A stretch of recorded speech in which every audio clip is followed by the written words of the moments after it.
I'd like to call the meeting to order, and we'll go with the Pledge of Allegiance, a moment of silence, and at that time you can pray if you want.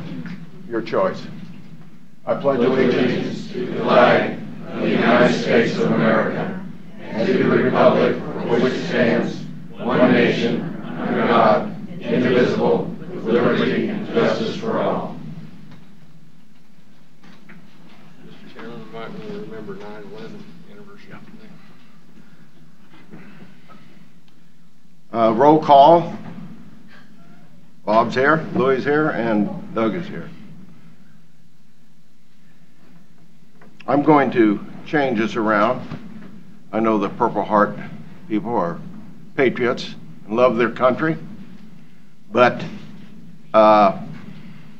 they may not want to stay for the canvassing and what's going to go on before that, so I'm going to change it around, move it, and we'll do the Purple Heart proclamation first, and then we can get into our other business. And if you want to stay for the outstanding meetings that we have, you're welcome to do that. So we'll start with the Board of Commissioners. Board of You want to start with the Purple Heart? Purple Heart first. Well,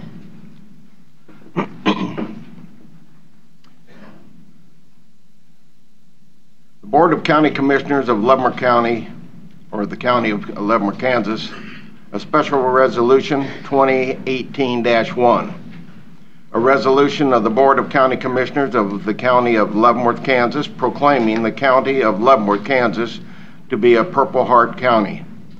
Whereas the Purple Heart is the oldest and one of the most honored military decorations, having been created as a badge of military merit by General George Washington in 1782, and whereas the Purple Heart was the first American Service Award or decoration made available to honor the common soldier, and is specifically awarded to members of the United States Armed Forces who have been wounded or made the ultimate sacrifice in combat, and whereas Leavenworth County has a long and proud history of men and women veterans who have paid the high price of freedom by leaving their families, friends, homes, and placing themselves in harm's way to secure liberty for all their fellow citizens, and whereas many men and women in uniform of their country have made the ultimate sacrifice by giving their lives while serving their country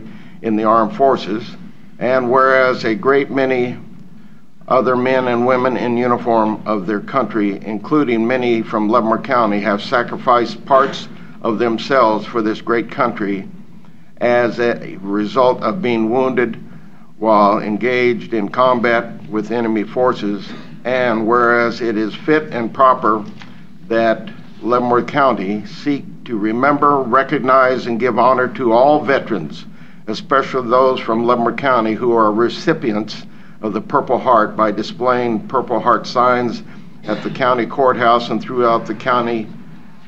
Now, therefore, be it therefore resolved by the Board of County Commissioners of the County of Leavenworth, Kansas, that Leavenworth County, Kansas is hereby proclaimed a Purple Heart County, honoring the service and sacrifice of our nation's brave men and women in uniform, wounded or killed while serving to protect our freedom. Adopted this day, the 11th day of September 2018, which is also a very historic day, between 8:34 and I think it was 9:03, I think were the times on September the 11th, 2001. So I will entertain a motion to. Mr. Chairman, I move that we adopt the special resolution 2018-1 honoring the Purple Heart. Second. How do you vote? Aye. Aye. Aye.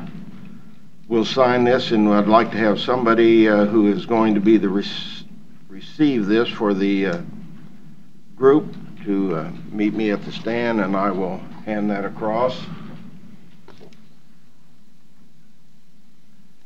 It was amazing that this took place. We did this on the day that we had this special ceremony, I guess you can say, by the 14 individuals or 15 or what it was. That was their ceremony, which should have taught us a lesson that there will always be Purple Heart receivers. It will never cease. Me in my lifetime, but. I want to thank, Diana for, getting in touch with me and making this happen with Mark. Really want to thank you all. I have this lady. She has to sign it. It's not Oh, official. okay, no problem. Always Take have the to have- official one. Without a lady signing, never takes it. Praise God.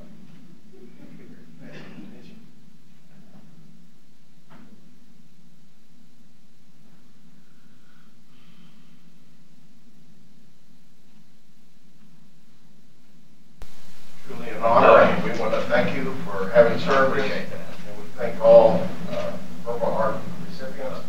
It's a shame to have to get that award, but they well deserve it. And Well, thank you, sir. I appreciate that. If I could get all the Purple Heart recipients stand up, appreciate it.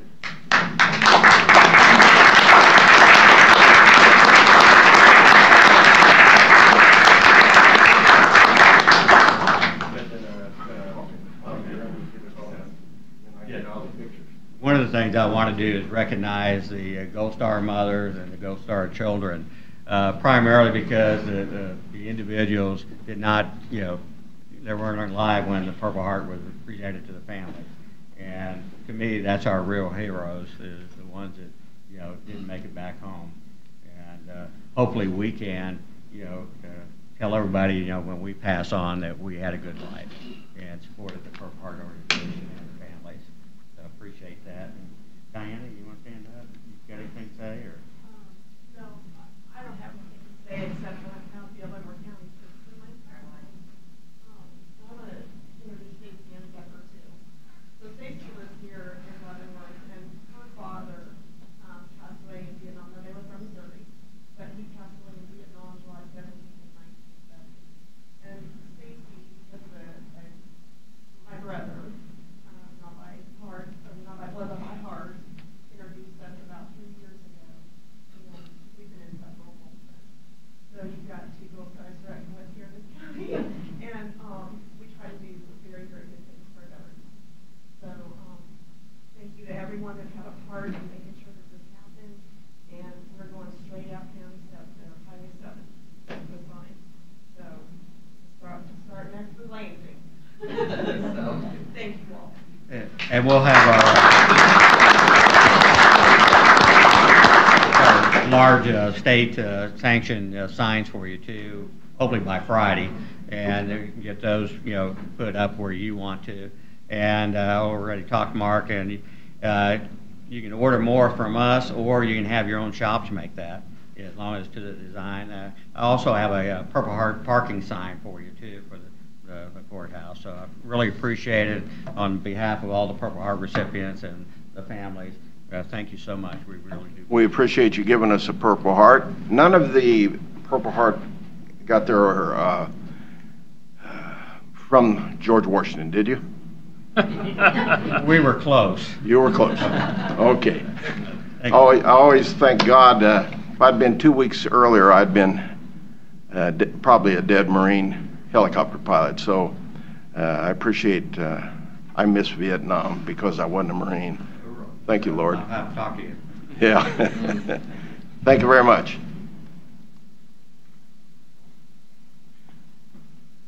Also, if anybody didn't get any Purple Heart support pins, I have some available. I'll give to you right after the meeting. Thank you.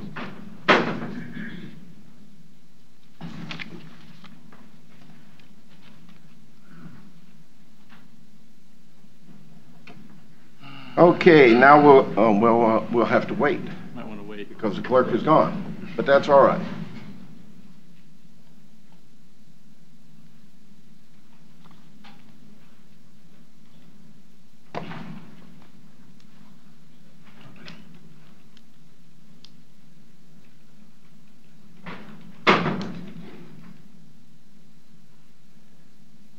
Did any of you not know the history behind Jack Walker, who was here? His history, to me, was his driver was Elvis Presley. So I think that's always comical that, I didn't know that. yeah. Okay, is the clerk ready to do her thing? We'll go back to item 4, which was the Board of Canvassers. A motion, I need a motion to adjourn as the Board of County Commissioners and convene as the Board of County Canvassers. Make a motion that we go out of Board of County Commissioners into the Board of Canvassers. I'll Okay. second it. And how do you vote, Ron? Aye. Aye. Aye. Okay. On September 6th, we had a mail ballot election for USD 458. This ballot, the election ended at noon on September 6th. The ballots were initiated to the patrons, to the voters of 458, 20 days prior to the election. We had an amazing turnout, over 48%, which was very, very good. There was 2 propositions on the question. The first proposition passed yes 2,591 with no of 1,784. That was proposition number 1. Proposition number 2, the second question on the ballot, did fail. 2,187 yes, 2,190 no. It was a 3-vote difference. We had a total of returned ballots of 4,393. Each one of those were counted and documented. We have the list of registrants that did vote. We did have some ballots that were not able to be counted. We had 11 ballots that were received with no signature. Each one of these voters were mailed a letter after we received the ballot or contacted by phone to ask them to please come in and sign their ballot. These 11 did not come in and sign, so we were not able to count those. We had 87 ballots returned after the election. They were returned yesterday. They were postmarked September 5th, but in accordance with the law, we could not count those. If it was a polling place election, we would have been able to count those because they would have come in before the canvass. We had 1 envelope that was returned that did not have a ballot in it. So, of course, we couldn't count it. Does anybody have any questions about? I don't. Every vote counts. I think that that is a very important statement. I think that this election certainly proves that every vote counts. And I think it also shows to put the ballots back in the mail, in a timely manner. There are recount procedures that we will review with USD 458. Because of it being such a close election, there is the probability that we would have a recount. I do not recommend that the county initiate a recount because I did not see any manifest errors in order for the county to ask me to perform a recount. So I would like to certify the election for the September 6th mail ballot with yes at 2,591, and no, 1,784 for proposition number 1. Proposition number 2, yes, 2,187, no, 2,109. Okay. So I would need a motion to certify the election unless there is further discussion or questions. I'll make a motion that we certify the election as the clerk has stated. I'll second it. How do you vote? Aye. Aye. Aye. So anybody has any, well, go ahead. I have one question. How will this impact the citizens of Basehor as far as their mill levy? That would have to be a question for either the superintendent of USD 458 or some of the school board members. Okay. I just was curious. So anybody who, 458, they need to get a hold of you to look at any other things that need to be done. Okay. Is there cost associated with the recount? Yes, there is. I will assume if a recount is asked for, a bond or a check is required, and I would ask for $1,200 to be posted if there is a recount. The USD, or the person, would be the person that requests the recount has to put up the bond.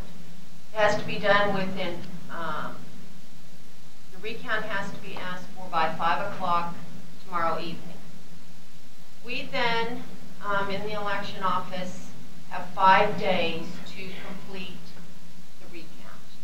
The recount can be asked for by either a hand count or by sending the ballots through our scanner once more. So those are the 2 options.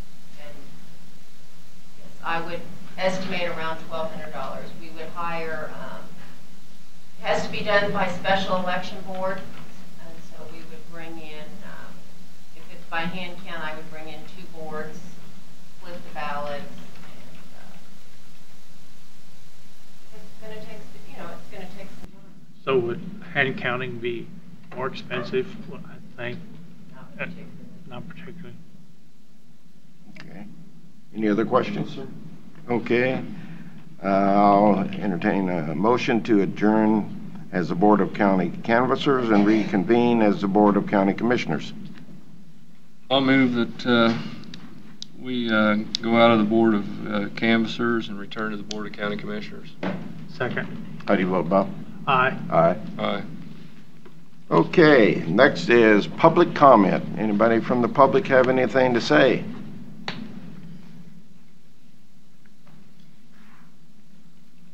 We're not getting much participation there anymore. Consent agenda. I do have just one thing under administrative business. Okay, go ahead. Last week, the board had asked me to contact Mid-America Regional Council about a presentation. They did get back in touch with us, and they've scheduled that for our evening meeting on September 25th. Okay. No problem? Go No, ahead. no problem.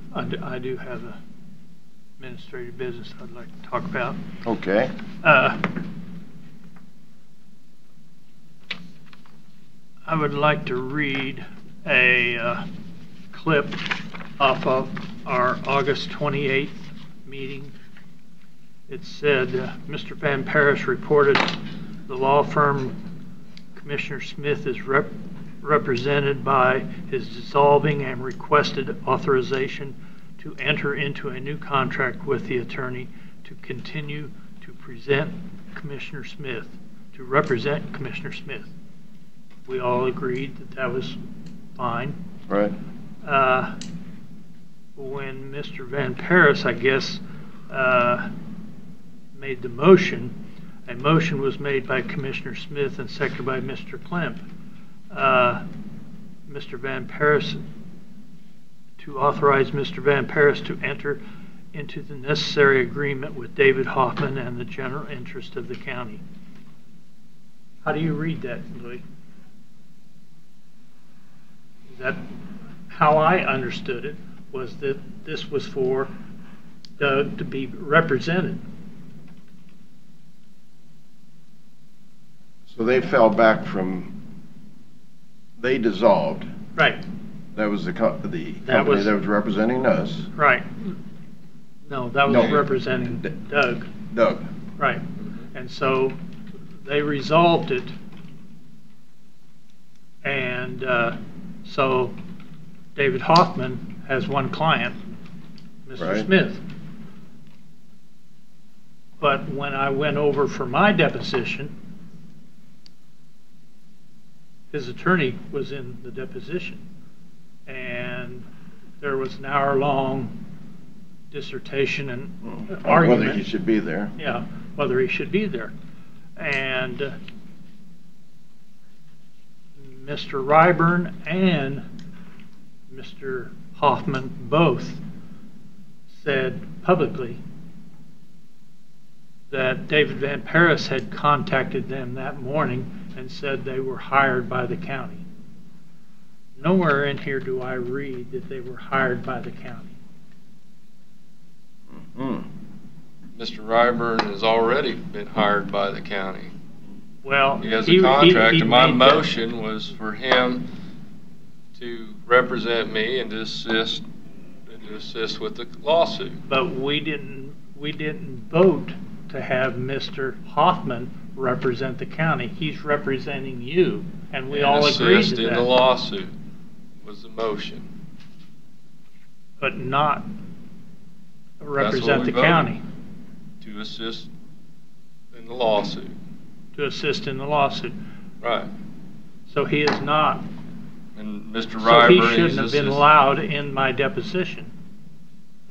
Well, Because, Mr. Smith, you're not being sued in this part, only as a commissioner. you know, I wish we had a few more lawyers so I can That's why I say, we're hiring another lawyer. relate. We No, got- I'm talking about, I don't even know my lawyer's name sometimes, but that should have been taking place and taken care of at the deposition. It never was taken care of. There was argument, there was a lot of shouting, and So I'm going to ask a question. The deposition, who's going to listen to that? Is the judge going to listen to that? Oh, go ahead. Mr. Chairman, members of this commission, if the board will listen to the audio tape of the meeting that Commissioner Holland references, the motion specifically referenced the continued representation of Commissioner Doug Smith and in the general interest of the county, referencing the ongoing litigation that Commissioner Holland discusses.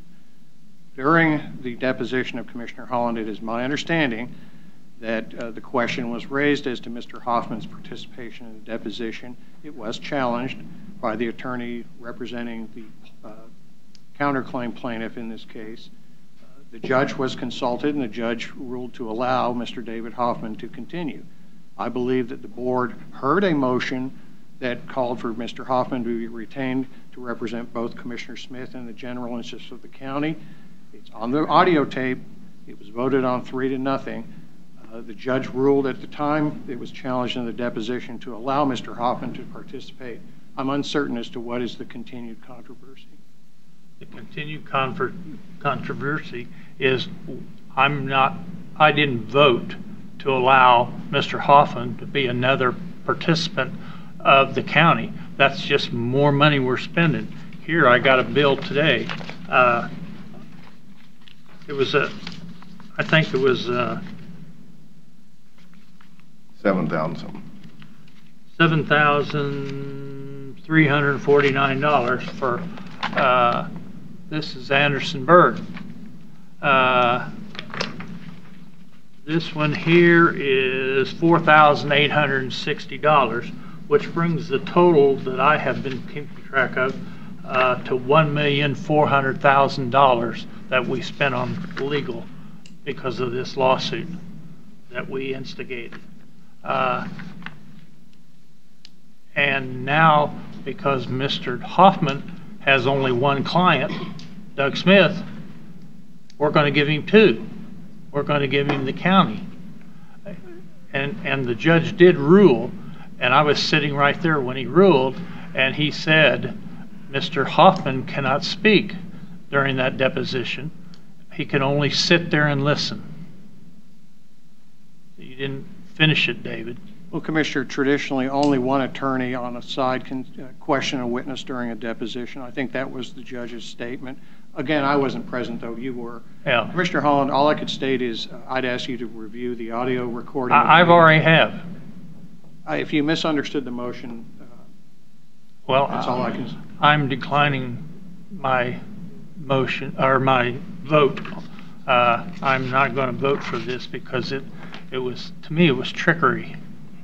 You were trying to squeeze him in there, but I want this to be known that we hired another lawyer for the county, and it's going to make, instead of just $1,400,000, it'll hit $2 million now.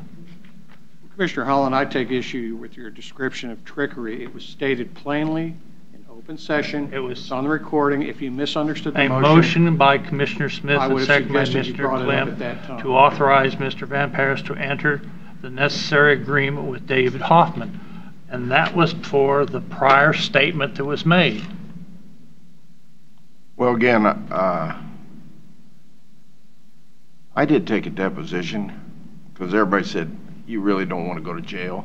Yeah, I was kind of looking for you over there, but you... Well, they serve 3 meals a day, and then I could play basketball with the guys over there, so it really wouldn't be a big deal. Because I've been blaming the judge the whole time. And I'm still blaming the judge. Somewhere before we finalize, which is a little less than 4 months now, I will get into that topic with great discussion of how we are ending up paying over $1 million some for something that should never have taken place. So I don't want to do that now. We have a pretty good relationship going on with everybody. To me, that you have a valid point, should have been brought up, and if the judge is going to listen to the whole dissertation of what you sat through and what I sat through and what anybody, I guess Mr. Smith's going to sit through something, or has, then he should know what he has said and take that forward. We're not going to go anywhere with it now. There's a misunderstanding. We sure don't want to get personal here, my opinion, but you can get personal if you want. But it isn't going to go anywhere here now. It needs to be taken place by the attorney who was doing the deposition to get his point across to the judge that whatever was said, whatever you feel is wrong, and I'm not disagreeing with the fact that you can have that feeling, it should have been taking place at the deposition, because that's where a lot of things that took place when I was there, I resolved some of it. That I didn't let the lawyer resolve everything, because to me it's just another point of where this thing has come from and where it's gone. So if you want to continue with it, fine. If not, we need to get on down with the rest of the meeting. There's nothing we can do about it. No, I Okay. just wanted to bring it Yeah. up and make sure that the public knows that we now have another attorney on board, taxpayer money. Yep. And I also want to rescind my vote. I vote nay. Okay, I don't know the movement that has to go through on that. Well, I can remember Clyde Graber many a time changing his vote after it's already been voted on a week or 2 weeks later. Which it doesn't matter. If you want to remove your vote, that's fine. Yeah. Yeah. Let's get that in the minutes that Mr. Holland removed his.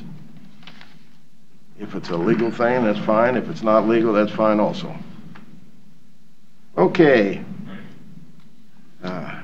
And I didn't want to bring this up when the Purple Heart people were here. And I tried to find a lot of information on this. Texas Wesleyan, the football team that supposedly in 1941 played their last game, and they all walked off and joined the military in World War II. Yeah, Wesleyan. And they had their first game, I guess, 2 weeks ago. They have now started a football program. It's amazing that the whole team walked off the field and went and signed up during World War II. That changed during Korea and afterwards. So I thought that was rather interesting. Okay, the consent agenda. Any questions on the minutes? No.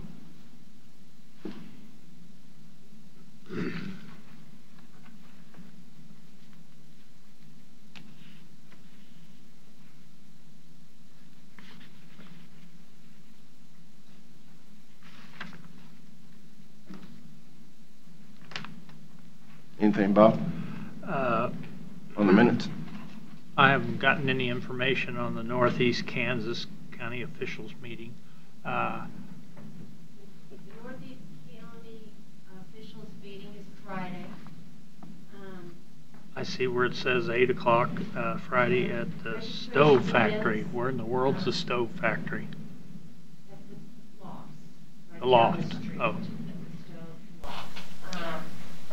We invited 15 counties that are in the Northeast District. Registration will begin at 8 o'clock. A presentation a welcoming will be given by the chairman at that time. We will then have a presentation by Debbie Bates Lamborn on some of the history of Leavenworth City. She has some of her photos that she's going to show. There's been a breakout session and for each of the individual offices, and then we meet up again for lunch At the same place? Bless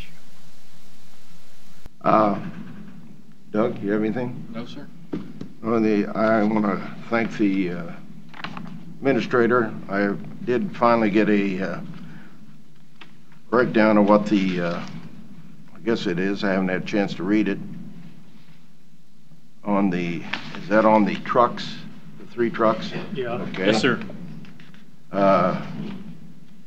And I don't know if it says in there what they're going to be used for or not, but since I've had a lot of questions, I'm glad we finally got the breakdown for the sheriff, who's now bought 3 pickups. It's probably the only sheriff's facility in the county or in the state, 105 counties, they use as pickup trucks for driving the roads. They're not really the best vehicle, but I thank you for that information. What have we heard from David Warren with Mark? That was what I stated before. They're coming on the 25th that's the presentation on the 25th. Oh, he's coming on the 25th. Very Is good. David himself coming? My understanding, he and one of his assistants are going to be here. And the reason for that, he's coming to give a presentation of what we have received and what we give to Mark. Was that made very clear to him? Yes, sir. Okay. Well, he's usually pretty good. He's been there for, what, 130 years or something like that? We'll be with him most of the day anyways. Yeah. Well, I just want to make sure that he's aware of what we're asking. Yes. It's always nice to know what you're getting for what you're paying for. The check warrants, thought it was interesting. I think all employees need to know we just paid $437,000 for Blue Cross Blue Shield, and that is part of your salary. And we did real good this time, Bob. We're $628,000. I thought that was excellent. Yes, we're really doing Even though good. we paid $400,000 of it to Blue Cross, which I think is a very good thing. Right. Does anybody have any question on the agenda? No, sir. So I'll entertain a motion to, Mr. Chairman, I move that we approve the consent agenda. A second. okay, except for what you entered in. Yes. Yeah. How do you vote? Aye. Aye. Aye.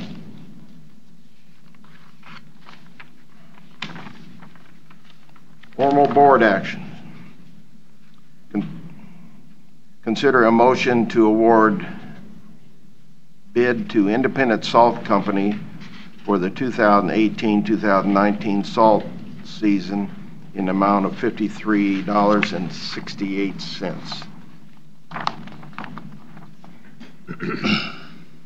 Mr. Lujan. Morning, Commissioners. Morning. Morning. Public Works is seeking approval to award the salt bid to Independent Salt Company out of Kannapolis, Kansas at a price of $53.68 per ton. On August 29th, bids were opened by the county clerk for road salt. 4 bids were submitted. Independent Salt Company was the low bidder at $53.68 per ton. They also provided the same price for the cities within Leavenworth County. Have any questions? No, sir. Bob? Standard deal. Nope, no questions. Thought it was interesting. Well, Go ahead. go ahead. 2014, it was $57.97. 2015, $58.97. 2016, $51.85. I'm going to have to start monitoring on the ASDEC and all that for what salt's doing. In 2017, it was $49.10. Now we're going back to $53.68. I would still like somewhere down the line where we don't use as much salt as everybody needs to be catered into. I can't drive the road because it isn't dry and it's still snowing. It isn't like it was up in Newport, Rhode Island where they were catching the snow flakes with shovels. I couldn't believe how good they maintain their roads with such massive snowing. But we just love to pour the salt on, and salt is not good for roads. I don't care what you say. So there could be some reconsideration. I don't know, maybe ASHTO that's one of the requirements of ASHTO, that you put down a ton of salt every foot. So there is no snow. Surely we can drive safely. Well, at least we used to drive safely 70 years ago. Maybe there's a problem. But I don't think there's any ASHTO standards. no ASHTO standards, there's an ASHTO standard for everything. So I think it's poor that we're just spending so much money on salt because people say they can't drive. But, because that's what they're saying. So I'll entertain a motion to spend some more money on salt. I'll make a motion that we accept the bid on Independent Salt Company for $53.68. I'll second that. Okay, been moved and seconded. Aye. Aye. Aye. Thank you. Anybody here ever put on a set of chains? Well, David's here. I have. You bring us up to speed on the PRP. There's some people that's gotten some letters. Sure. I don't have the numbers with me, but 174th Street. I believe we got about 75% of those property owners have signed their easements. On Donahue, I believe we're less than 50%.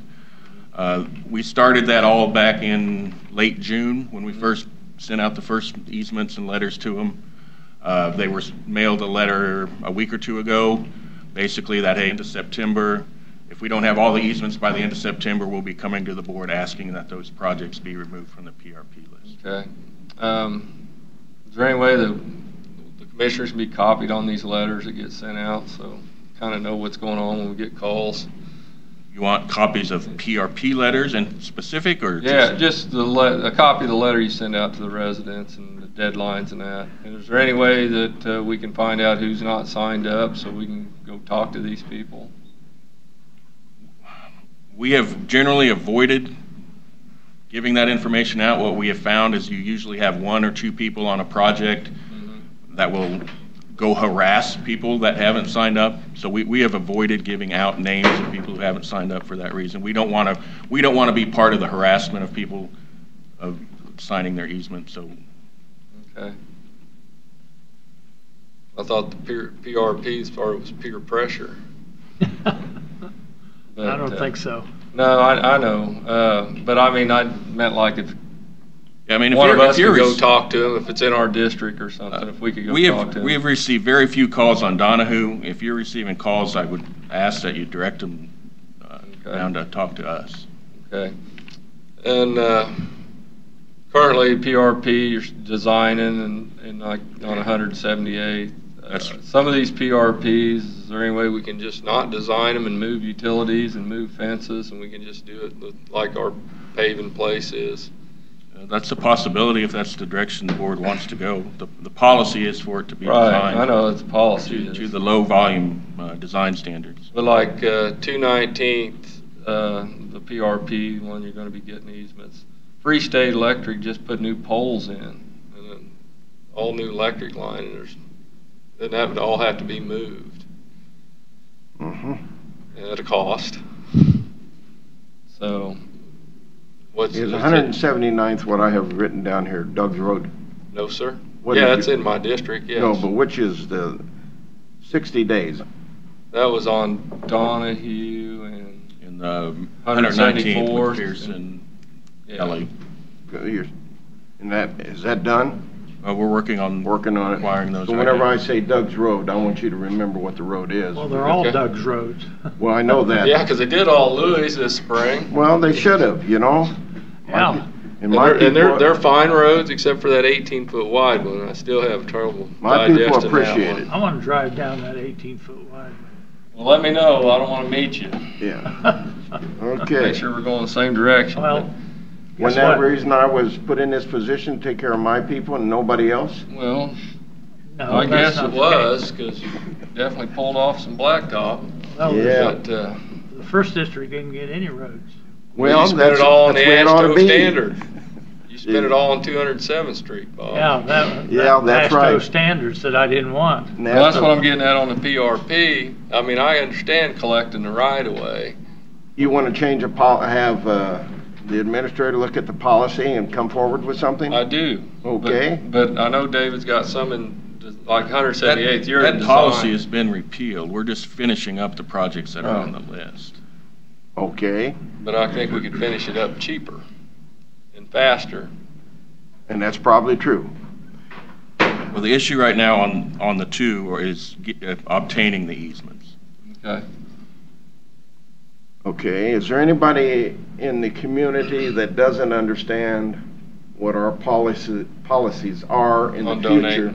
No, everybody knows in the future. Everybody knows. County administrator know? Sure, on the policy. Public Works understands? All the citizens understand what our policy is? I hope that's true. I see some no's. See some no's? Yeah. I know that's what you're thinking. What's that?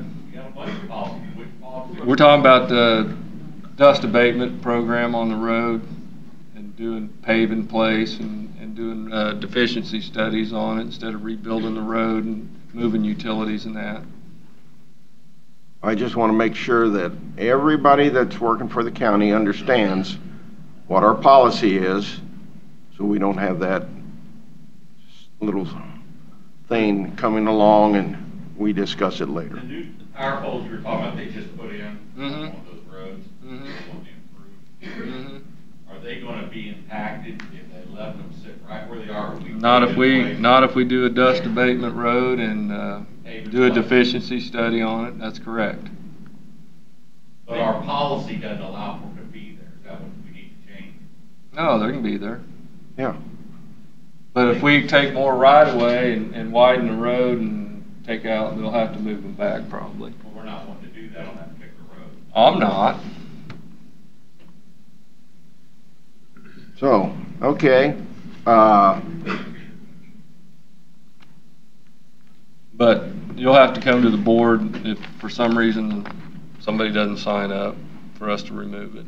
Yeah, early October is the plan to come bring that back to the board if we don't obtain all the Okay. easements. All right.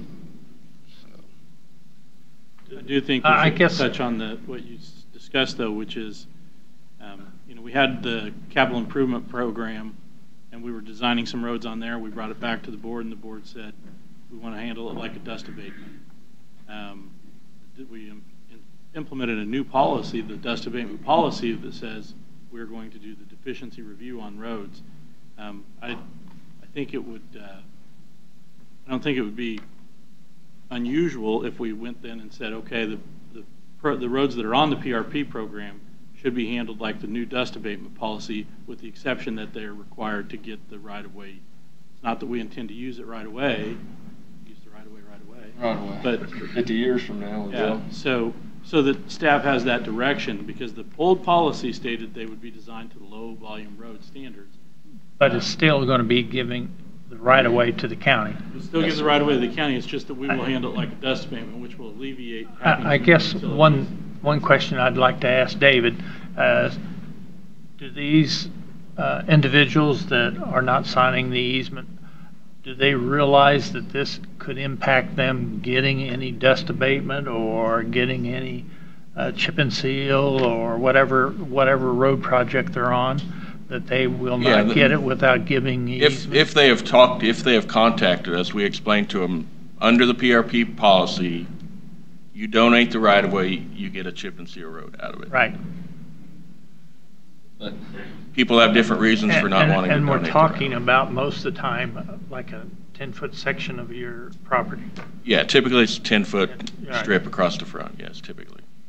But if they think we're going to go in there and tear everything out and rebuild it right now, they're probably, that may be some of the holdout.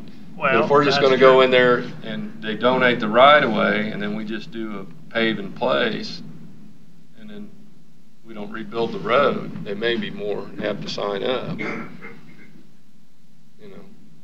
That's true. They're gonna, if they give you this extra 10-foot of right-of-way, you're gonna move their fences that are within that right-of-way. No. So that's. No, Just just don't said have to it- worry about that. 50 years down the road, when it's got to be widened out to a Super 2 or 4-lane or whatever, they got the right-of-way. The only thing concerns me, when you mention deficiency, Mm-hmm. you're talking about curves, hills, blah, blah, blah, Mhm. and now we're bringing in Well, asphalt. but I think, and he's got one right now, 178th Street. Now, it does need some work. But like 174th, you could get by with paved dust abatement. 219th, you could buy dust abatement. You know, there's some roads, yeah, you're gonna have to do it. But we could have thrown deficiency in on 155th, couldn't we? Yeah. And I think you did. No, No, chip and seal. chip and seal. No, we did not. On If we had thrown 155th. in deficiency, we'd have to buy a house, take a curve out, now we're talking, Now, I look at deficiency as signage. well, true. In other words, you got a road that has some deficiency? Yeah. you Instead of fix it with 45, signage, you make it warn 35. people. You warn people of the deficiency. Yeah, okay. Sounds good. Anything else on that subject? Okay. Do you agree with that, or? I agree, we need to have something come across with policy, so, and I'm sure the administrator can come up with something that makes it strong, Okay. that we, see, I never want to bring in ASHTO. I have no use. No. Never. Well, yeah, County Road 30 needs AASHTO standards. All the county routes do. One of the former commissioners caught me last week, asked me why we haven't done County Road 30. Mhm. Part of it's in your area. Well, the part that's in my area, I think, is paved. Mm-mm. A lot of it is. No, it's on the South District. It's On on County Road 30, no.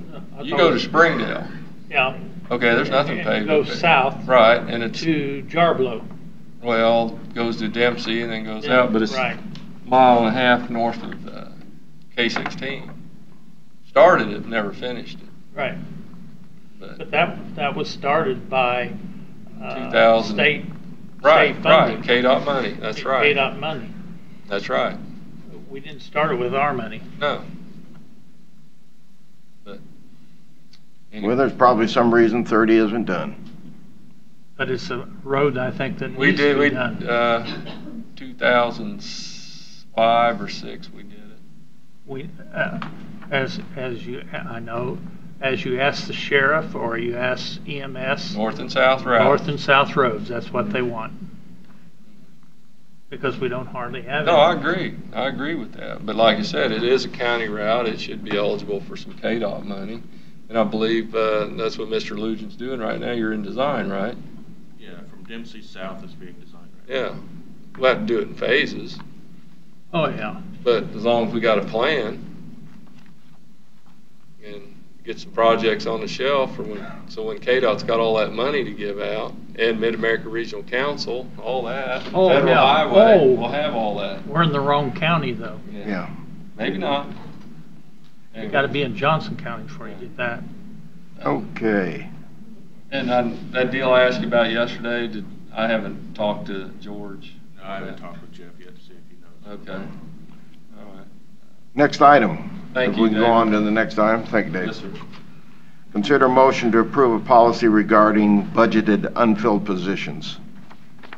And that, in our packet was included, no budgeted unfilled positions, no funds budgeted for wages may be used for other expenditures without the approval of the Board of County Commissioners. Twice a year, at the direction of the County Commission, the clerk, in conjunction with the county administrator, will prepare a report that shows budgeted but unused wages due to vacancies for each department. The Board of County Commissioners may direct the clerk to provide an amended budget, reducing budgetary authority by the amount of the unused wages. This will not affect the funding of those positions going forward. This policy will apply to salaries line item only. Anybody got any questions on that? I never heard anything that was mentioned about elected officials. In this? Does that pertain to them? Yes. But how can you enforce that? Well, the Board of County Commissioners establishes the budget for all departments once a year. They have the ability to amend those budgets, going through the proper process with notification, public hearings, and so on. So that is what this is looking to address, is that it would be a budgetary amendment within any department, elected or otherwise, that the board would then have the opportunity to twice a year to review and recommend an amended budget for those funds that we budget. It's a good idea, but I can't see how it's going to be enforced. I mean, I can see how yeah. partially it's going to be enforced, but not on elected officials. Well, we can amend any budget. So in other words, I'll just use you, Janet, because you're right here. Say Janet takes that money and buys something that's not necessary, or we think it's not necessary, but Janet thinks it's necessary, but it was for wages. So the only way you can take care of her amended money is by the next time her budget comes around, we take that money out of her budget. Twice a year, the administrator and the clerk will sit down, and we're going to make it 6 months. Okay, 6 months has gone by, and you have an unfilled position. Right. That first 6 months that you had in there for that salary, is not going to be there. That's going to be removed. Okay? Okay. Because you don't need that 6 months already gone by to pay the salary going forward. But it's been budgeted. Yeah, it's been budgeted. So we're going to amend the budget twice a year. So then we'll forget Jan's position. We'll go back to the sheriff. The sheriff has 6 officers he'd like to hire. Mm-hmm. He can't seem to find quality officers to take those positions. True. So after 6 months, we take that budgeted money that he has budgeted for these officers away from him? Just the first 6 months. He's still got 6 months he can hire them. He can still go ahead and hire them, but he doesn't have, let's say it was $50 for the whole year. We're taking away $25, and he's still got the $25 to hire the sheriff's deputies. Okay. Okay? Any other questions? No. I'll entertain a motion to accept this for a policy change, if you want to do it. If not, Have you talked to department heads about this? Yes, I had a department head meeting where we discussed this. I asked for any input from all of the departments, including the elected officials. I received nothing. I did meet one-on-one with the sheriff to discuss it at his request. So yes, I have met and discussed this with all departments. Being we just discussed the sheriff, was he opposed to this idea, or was he for this idea? He didn't express one way or the One way other. or He the just other. had some questions he wanted me to answer, and I was able to do that for him. Because him and EMS, I think, are the 2 main ones that this affects. And we were very careful to make sure it didn't impact their ability to hire going forward. It just Okay. removes the money that there was a Back budget pay. that they didn't use. Okay. And then if they ever need, they can always come to this board and say, hey, we are not getting anybody to apply. We've got to do something on the pay. They have that option. they have that option. And if they hire the employee for the second half of the Right. year, No, it won't the affect next year any will be jobs. budgeted. This won't affect Yeah. any jobs, so, okay. I'll move, approval of the budgeted unfilled positions policy. Second. and how do you vote? Aye. Aye. Aye. Next one was a policy change policy. Use and allocation of depreciated funds. It is the policy of the county that all equipment reserve and depreciation funds will be pooled in one account under each primary fund. Expenditures of these funds shall follow the county purchasing policy.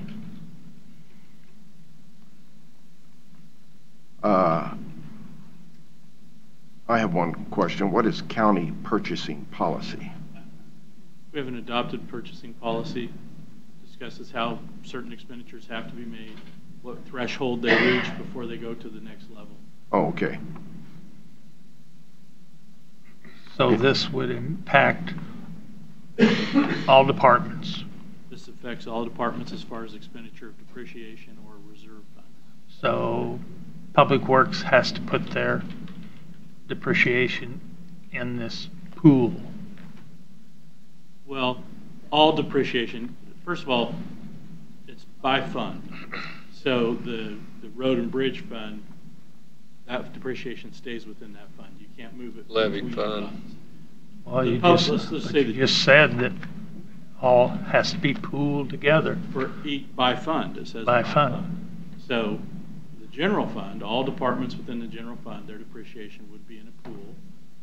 By the road and bridge fund would have a similar pool within it. So, but it's by fund. You can't move the money between the funds. It's just by fund, but it'd be a pool.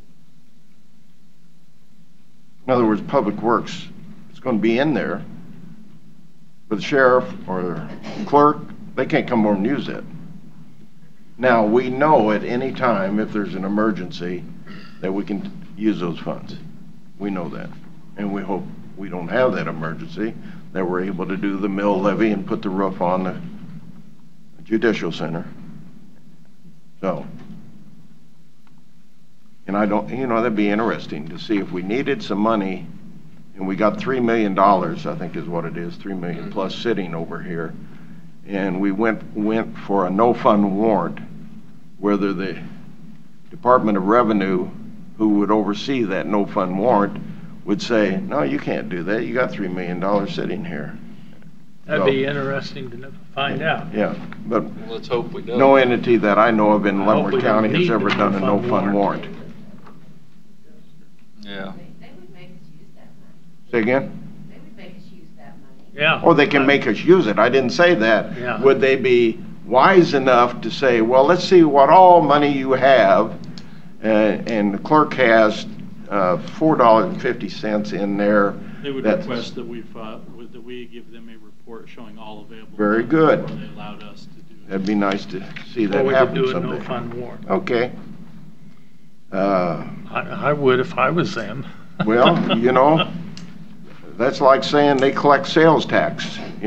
When the city of Leavenworth has something and they collect sales tax, Pauline and I did a study on that, and they said, well, we really don't know. So, they don't do everything they say they're supposed to do. They're supposed to collect sales tax on other things or Lansing or anybody else that has, where they rent out for some kind of a function where they make money.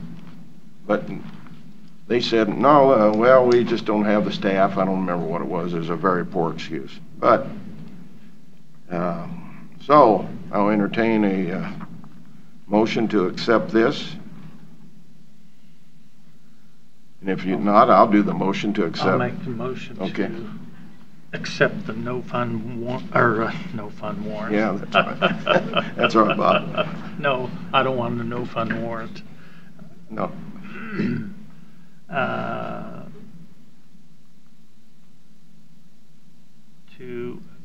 I make a motion to put the, what is it that we're wanting to do here? Mike? Depreciation Like funds. depreciation fund policy. I'll Policy. second it. You second? How you vote? Aye. Aye. Aye. And that all takes place on October the 1st, so everybody, any elected official who wants to run and spend money, they can real fast like. Okay, presentation discussion items. Presentation, all materials of general concern where no action or vote is requested or anticipated. Proposal of a text amendment to the Leavenworth County zoning subdivision regulation regarding lagoons. Last week, the board had discussed their intention to limit lagoons to a private resident versus for a subdivision. So I just wanted to make sure that we were clear on how that was going to go so that Mr. Joseph could draft the necessary change to our policies. Jeff? Good morning, Commissioners. Morning. Currently, the lagoons are allowed if somebody has 5 acres and if the soil passes the percolation test. So if you want me to change that, or if you want me to limit the number of lagoons in the county, we can definitely do that. I just need some direction from you all. I think it was the more discussion was on creating more new sewer districts with lagoons, not on the individual lagoons. Right. Right. And that's how I understood. I just wanted to make sure we were clear before he drafted something, because it would go through the process of going to the Planning and Zoning Commission I don't- as a text amendment. I don't see any problem with the private lagoon. No. As long as you got the acreage and whatnot, but I just don't want to see us to start another sewer district on for a development out in the middle of nowhere. I don't want to see that either. I I think it's that's just what the a nightmare for the discussion county. was. So the text amendment would be somewhere along the lines of no multi-user lagoons would be allowed within the county. That would be my understanding, yes. I would be for that. Right.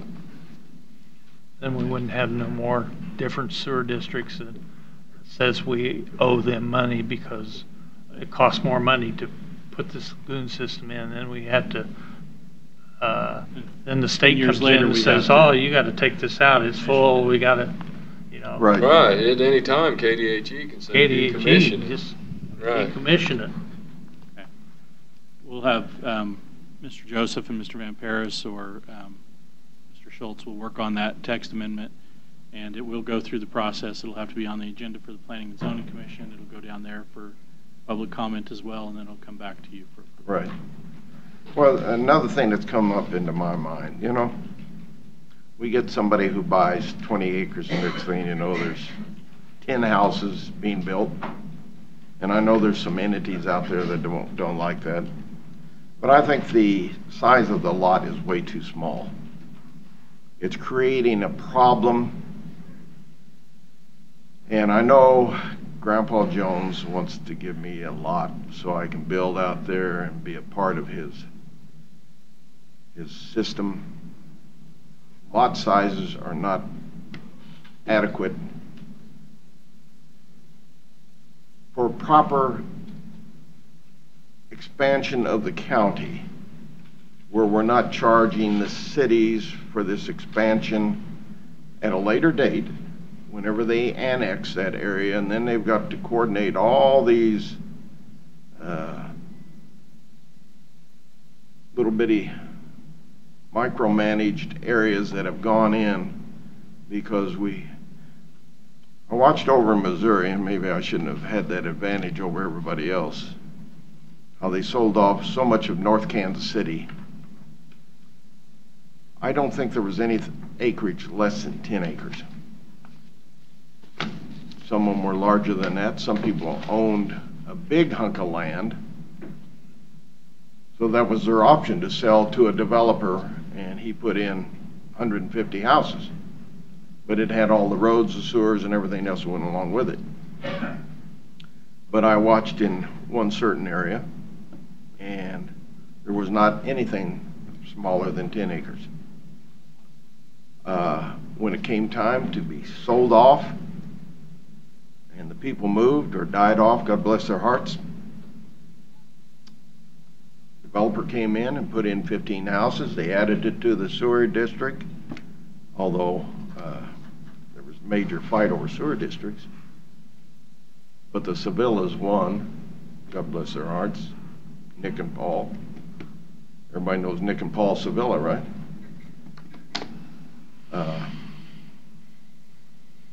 So I think we need to personally have planning and zoning look at size of lots.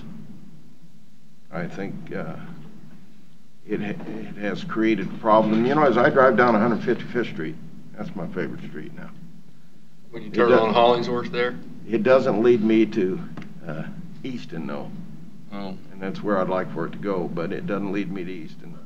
So I have to go other directions. Well, let's fix the roads we got, and then we'll start building some new ones. But those houses, they're not on 1 acre and 2 acre lots. Now, granted, they probably have the money to put them on 5 and 10 and 15 and 20 acre lots. But their house where it is, whenever it comes, they can't afford that, which doesn't look like they will ever enter into that. It wouldn't be very hard to add extra houses to their acreage.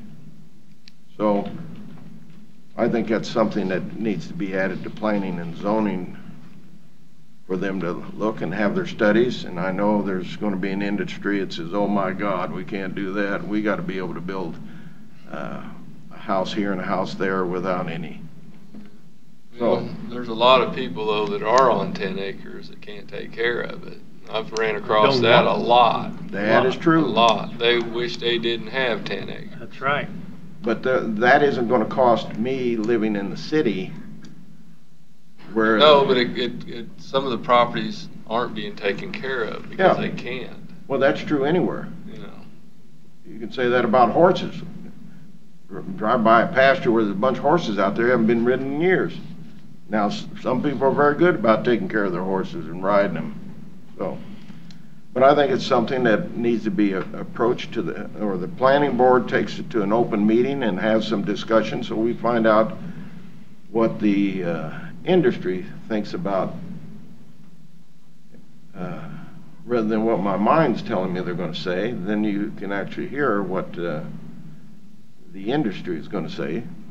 So it's just something I'd like planning and zoning to look at. So if we can have a consensus on that, we'll go on to the next item. If we can't have a consensus, it dies with a lack of consensus. I don't want to go see larger lots. You want to go smaller, half acre?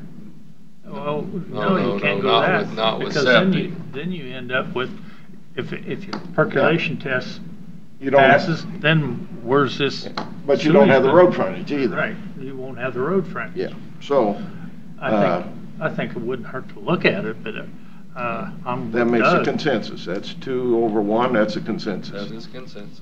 It's funny how that works. Okay, now, the most important thing, 5 minute, yeah, 5-member commission discussion.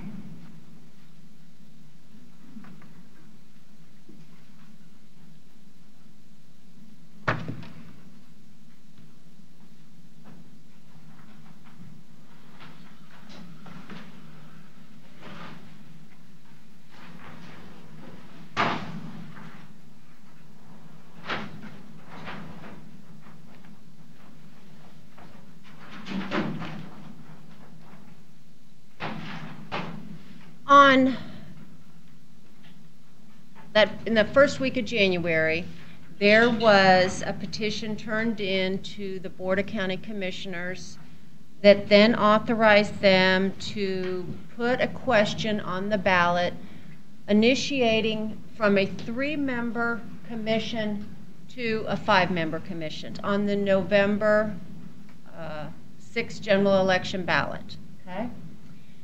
So, if it passes, my presentation today will be the different steps that are necessary to initiate this change. But the very first thing is it has to pass. So we will assume today that it passed, okay? So we're going to have the election on November 6th. On November 13th, we're going to have the canvass certifying the election.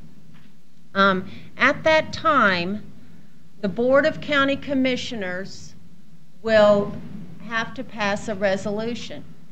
And this resolution will be designating the county into 5 districts. We are going to show a map today that I recommend, that I believe has divided the county between the precincts within the cities of Leavenworth County and also taking in some of the townships. So each one of these districts that I recommend will have both city and county representation in the districts. Okay. So we passed this resolution. It must be passed by January 1st of 2019. The discussion today will not be on necessarily the cost. I do have some costs that we could look at if there is a 5-member commission. But today will be mostly a discussion on the procedural issues that are going to take place. So the board passes the resolution by January 1st. They could pass it as early as November 20th. It doesn't make any difference as long as it's passed by the 1st of January. At that time, the governor puts his stamp of approval on it, which is nothing more than a stamp of approval. Then, once that's done, once the governor puts his stamp of approval on it, then individuals, voters that live within the new districts will apply to each party. If someone is of the Republican Party, they will reply, or they will forward a letter to the Republican chair in Leavenworth County. If it is a Democratic voter that wishes to be considered in one of the new districts, they will apply to the Democratic chair of Leavenworth County. Once, then those chairs have, I believe, 10 days to, no, 15 days in order to call a convention, and between the two parties, that person that is nominated through their convention is given to me. I then, between the passing of the resolution that the board does and the notification from the parties, I have up to 90 days to hold an election. I have between 75 and 90 days in which to hold an election to elect new commissioners for the two new districts that are designated by the Board of County Commissioners. Those commissioners, the two new commissioners, are elected through a special election, as I said, within 90 days. They will then have to run again in 2020. They will have to run again in November of 2020. So it's a very, it's a, say it's a 20-month term this first time, because they're going to be elected, say, in March of 19, which would last until, that term would be until January 21. They run again then in 20, and it's a 2-year term. So there is a split in the exact time frame that the commissioners run. The reason for that is the 4th and 5th district would be in relation to the 1st district, to the 1st commission district. So we will have, once we get into that pattern, we'll have an election for the 1st district, the 4th and the 5th, and then the 2nd and 3rd. What we have on here on this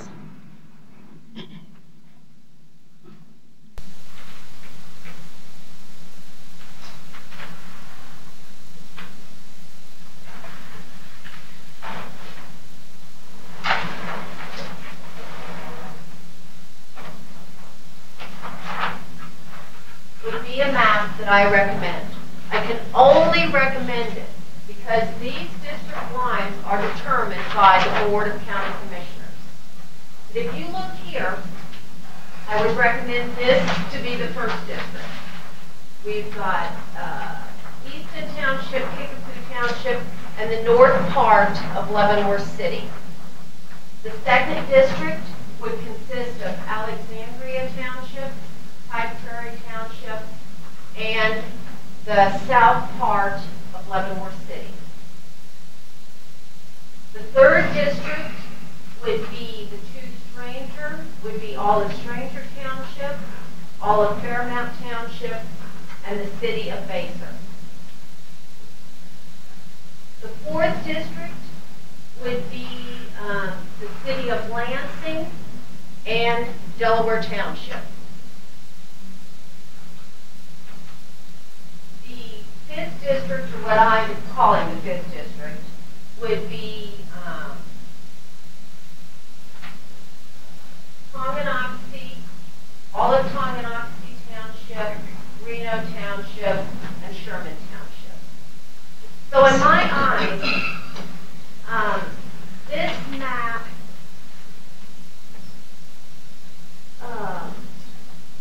allows for the 5% changes because we have to try to keep each district within 5% of the total. It also, I believe this is also a good map because when the 2020 census is completed, I do not believe that these lines would have to change drastically. And I think that's really important for us to look at. Currently, the two, how I kind of split the districts up, the lowest one right now would be kind of this red area. And according to the 2010 census, it's 11,421. But each year I receive estimates from the Secretary of State's office on what they feel the current population is. So with the projected, it takes that up to 13,284, and the gold up to 12,373. I think that we all realize that most of the growth in Leavenworth County is the southern part. So I do believe after the 2020 census that these numbers will increase and be very much in comparison with the three districts here. So I don't know if everyone can see this map.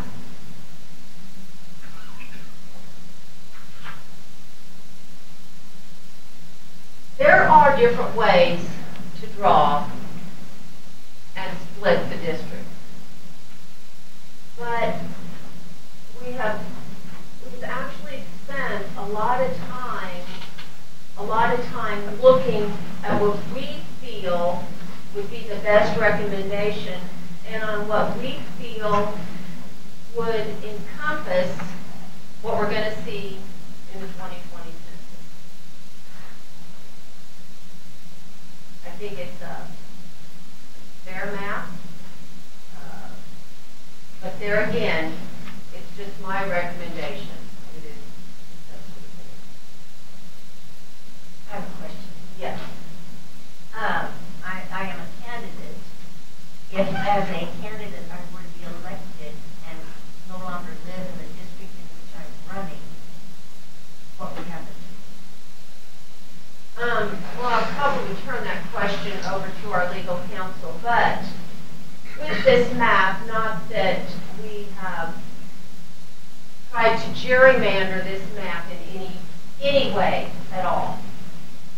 You currently would be in the second commission district, but you know, we didn't really even look at that when some of these lines were just being proposed. What we looked at was trying to be the most objective in the line.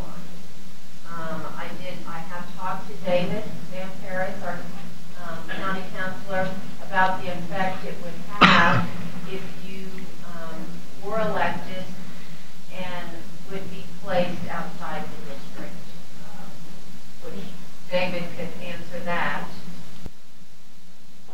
The criteria that the board would have to consider in realigning the districts of the county were the ballot question on the issue of 5 commissioners pass. Could not be used to more or less remove somebody from an elected office. The criteria is that each district should be as compact and equal in population as is reasonable. Mathematical, total mathematical equality is not required, but the districts should be, again, as equal and compact as is reasonable. I know that Janet does not like to split precincts. Well, we're not even allowed to split precincts. The design is not to, again, allow gerrymandering. It's to make a reasonable apportionment and division of the county to provide equal representation, but also to provide a reasonable explanation to the voters as to how the districts are aligned and created. Well, it does look good. I mean, it looks fair and compact and reasonable. I suspect for me that I would be a little bit concerned that the Green District, even after 2020, is going to have more than 3,000 people more than the Gold District. Well, once those final figures are turned in, I'm sure that we will have to Do a little adjusting. We'll have to do some adjusting. But I don't think that it will be a complete, revamping of the county lines that we have on. I question one statement, and I hate to question the That's statement okay. of my clerk. Okay? Yes. I think precincts can be divided. I cannot take, let me just show you an example. Right up here, this little green is 2nd Precinct, 7th Ward. I currently cannot take and just cut that precinct in half. I'm not able to, and neither are you. Now, let's just say, you know, we're talking about Stranger Township down here. I have all of Stranger Township in this red area. But Stranger Township is divided into 2 precincts. We have Stranger, and Stranger Walden. I could, or the board could direct me to split that. But that is not splitting a precinct. It is splitting a township, but I already have 2 precincts within that township. The same with Fairmount Township. Actually, in Fairmount Township, we have what we call BT, Baser Township, Fairmount. We have Glenwood, or over here. We have Baser Township, Fairmount. We have Glenwood of Fairmount, and we have Baser City. So in this general area over here to the east, I have actually 3 different precincts. Did I keep them all together? I did. I like to keep them together because it is less confusion for the voters. If I have a voter that tells me that he lives in Fairmount Township, I can automatically say, you live in the 3rd Commission District. If I were to split this, I would have to say, well, do you live north of 32, south of 32? So for ease of the voters out there, I have been consistent in keeping all portions of the townships within 1 district. As of today, where does Jeff and Nancy live? Jeff Culbertson Yes. lives up here in Okay. Easton Township. Okay. Nancy Bowder would live up here north of Spruce. I think her address, is north of Spruce, because that's kind of a space that we took it across. So they're both in the purple area, so we wouldn't have to worry about that. Where does Linda and Vicky? Linda does live over here in the blue, Okay. blue area. And Vicky does live over here off of Moxie Drive Okay. in the blue area. So we don't have that problem with your design. No. The only other thing, I think costs are very important, but the main thing is you're dividing up everybody to have some of the county. That is not a requirement because we represent the county and the cities. That's true. Anybody who is elected represents the whole county. That is true. But because, we have the term county commission, I felt that it would be wise to include with each district. Now, I know you look at this green, and yes, the majority of it is the city, but it even still encompasses Delaware Township. So there is still representation for Delaware Township out there. That'd be an interesting thing, and I did ask for all the salaries and how many townships or how many counties have. And I have that information okay. here. But I don't think Johnson County, that'd be interesting. How many Johnson, Sedgwick, Shawnee, are they concerned with a county commissioner having a part of the county? Johnson County has what, 11? Yes, I believe it is. Something like that. And not all. Wyandotte County has 10, but it is a combined Yes. form Unified of government. And Johnson has 7, and somebody's got 11. I don't know who that is. Yeah. Well, I think we were thinking about Wyandotte, and they have 10. Okay. And it's unified government. Yeah, it's unified. That's a good idea. Maybe we ought to do the unified. Oh, no, that's right. We did up a spreadsheet, which is certainly available to anyone. Currently, in the state of Kansas, there is the 105 counties. We have 92 counties that have 3 county commissioners. We have 11 counties that have 5, and we have 2 counties that have more than the 3 or 5, and that would be Johnson and Wyandotte. Okay. You talk about salaries. I also have that information here. On January 1st, once our cost of living is included, the county commissioner's salaries will be $42,359. With benefits, because they are benefit eligible for insurance, that total cost would be $62,309. So that is the cost currently of the board. On January 8th, the day of the reorganization, the Board of County Commissioners will at that time pass a resolution setting the salaries for 2019.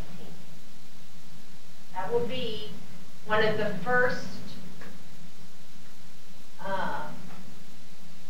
agenda items that the new board has, is setting the salaries.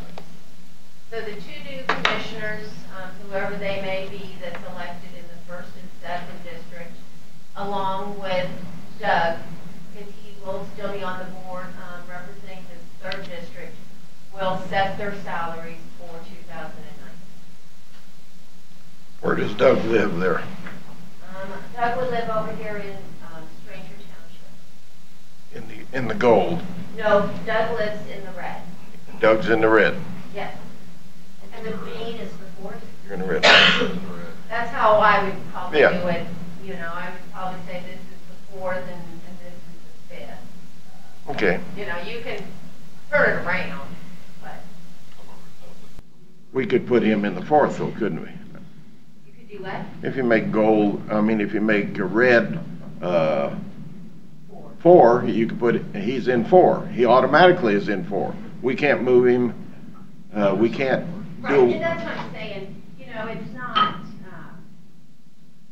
because I'm referring So he's to the only this one as the so far board that we have a doesn't problem mean- for. But I No, just. he wouldn't. Yeah, but he wouldn't. Everyone, I guess that one of the most important issues, or one of the questions that we receive the most in our office, are what are the lines? Now, the board will not today, or they really cannot today designate for sure, but they can today give a consensus that this could be their map. The only reason that I do think, at first, I really wasn't that interested in putting the map out there. But I do feel that it is important for all the voters of the county to have an idea where the new district lines might be. So that's why we went ahead and, along with GIS, produced this map with the population figures. Let's get this gentleman's question right here. Yes. Excuse me. Yeah. No, right here. Be on the county website. Well, the map will be on the county website as a recommendation. And of course, I would like to have that board consensus to put it out there.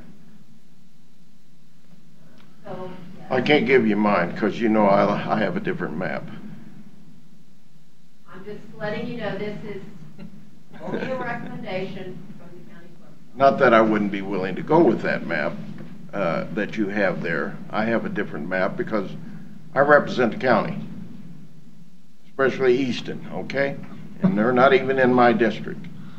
and Fairmont, you know. So, but this gentleman here has had your hand up. You had a hand up earlier. Yes. Oh, I can relate to that. That's all right. Okay.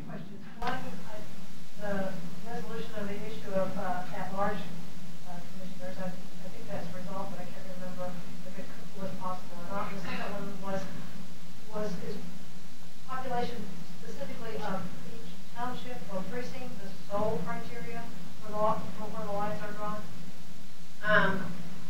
The at-large question first. Counties are not capable of having an at-large position unless it is passed through legislative action. So we cannot do that.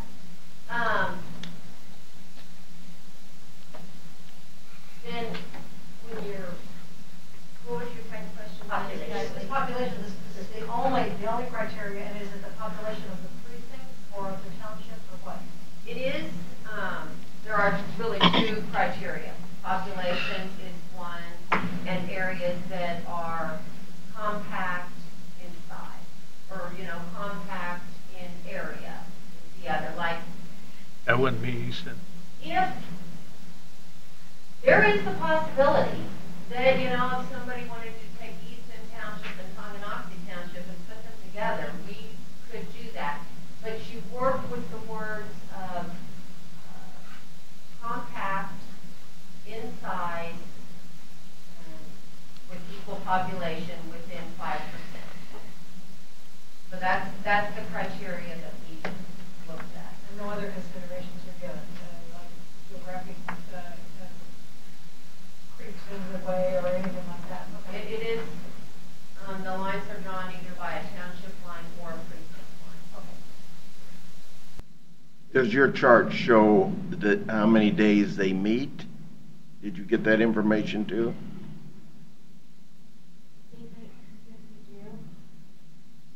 Because there's salary, days they meet, there's a lot. And I do have that. Okay. I do have that on here. I don't have it for throughout the whole county. We picked the counties that were closest in size to Leavenworth County.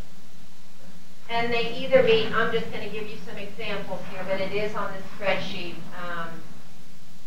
Saline County. They have 5 commissioners. Their salary is $12,000, and they meet one day. I've got Shawnee County, which is still one day a week. Well, Shawnee County, yes, the Saline. Shawnee County, they have a salary of $52,520. They meet 2 days a week. Douglas County, they have a salary of $35,000. They meet 1 day a week. Butler County, $30,671. They meet 1 day a week. Did that all include their communication and their Meetings mileage? that we go to. Some did, most of them not. For instance, I'll just give you this example. Riley County, we'll just use Riley County as an example. They have a salary of $43,750. They do get paid mileage, but it doesn't designate an exact amount, just that they receive mileage and they need 2 days a week. So, okay, the top 10 that we looked at are either meeting 1 or 2 days a week, which actually the majority meet just only 1 day a week. There was one county that had way less than us that was getting more salary. And I don't remember which one it is because I didn't bring my chart that says that. Well, Saline is smaller than we are because, we're up around 80,000 voters. Saline has 55,000. They did have an election to go to a 5-member board. They were making comparatively the same that our commissioners were making. Once they went to 5, they did drop to salary.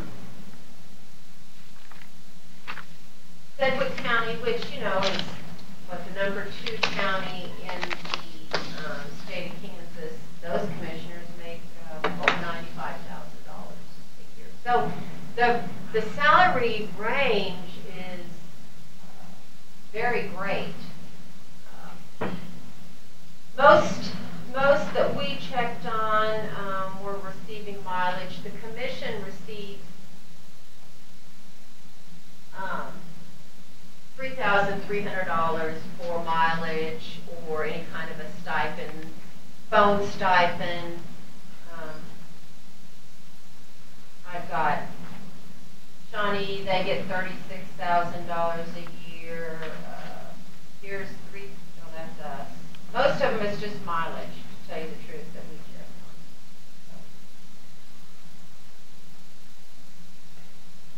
on. And you have your question now? Good. Yes. Yes. I think it's you should not be using for comparison those counties that are not comparable to Leavenworth County. Sedgwick's County, Shawnee County, Johnson County, Wyandotte. Those are not comparable to Leavenworth County. You should go in on that spread. I appreciate the SIT for information, but the stand should be that you do not use non-comparables for comparison. Riley County, Saline County, 3 or 4 others, close in population, close in size, close in operating budget, close in what other criteria you want to come to. But go out, Sedgwick, Shawnee, Johnson, Wyandotte, I think those are the 4 biggest counties. We're not comparable to those, and their data should not be mixed. Well, we're not, personally, I don't use their data. I use that in reference to how many days they meet. And they have 5 or 7 or 10. Of course, the 10 has what is it, an elected mayor, or I don't know what Wyandotte does. They have something different for the breaker of the tie.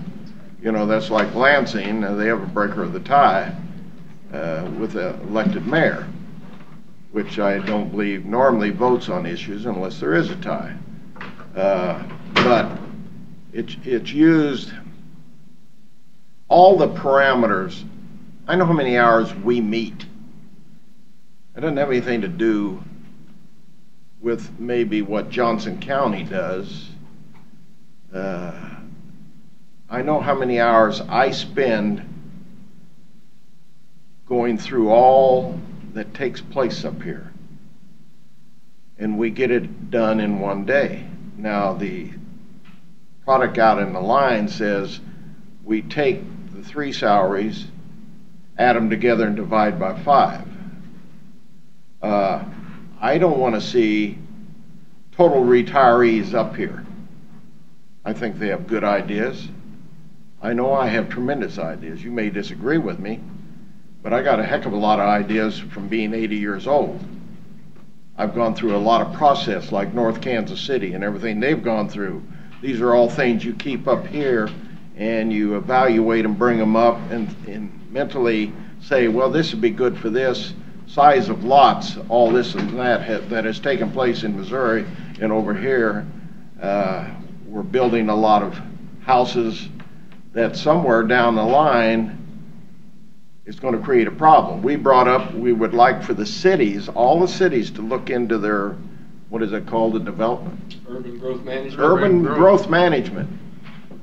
We have not, I don't believe, received anything initially that says, as a city, oh, hey, we're interested in that. You know, we're getting ready to do a study on the county, roads, sewers, and none of that to me amounts to anything. Sewers are the most important things. We can run a road anywhere. We can run electricity anywhere. We can run gas anywhere. We can run water anywhere. Now, we know where the growth is. So should we go down there and help Baser put in a sewage treatment plant? And in that process, they put in a plant and the development goes on and we run a line down to Stranger Creek or to Wolf Creek to run off the clean water. Or do we do that in Lansing? Leavenworth probably has the capacity.